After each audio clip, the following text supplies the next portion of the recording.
میں P T I کے ساتھیوں سے کہنا چاہتا ہوں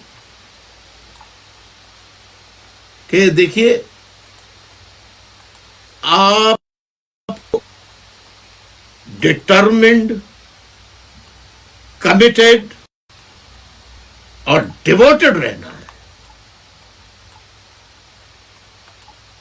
ریاست اور ریاست کے ادارے اور ایجنسیاں کچھ بھی سازش کر لیں، آپ کو جو آپ کی پارٹی کی، جو آپ کے قائد کی ہدایات ملے، اس پر آپ کو عمل ضرور کرنا چاہیے. لیکن خدا نہ خواستہ اگر سزا دے بھی دی جاتی ہے تو بھی آپ کو ابھی سے حکمت عملی بنانی ہوگی. اور پریشان، یعنی ظاہر پریشانی تو آپ کو یہ بات سن کر ہو رہی ہوگی، لیکن پریشان ہونے کے بجائے عقل، ہوش، حواس، آپ اس سے کام لیجیے.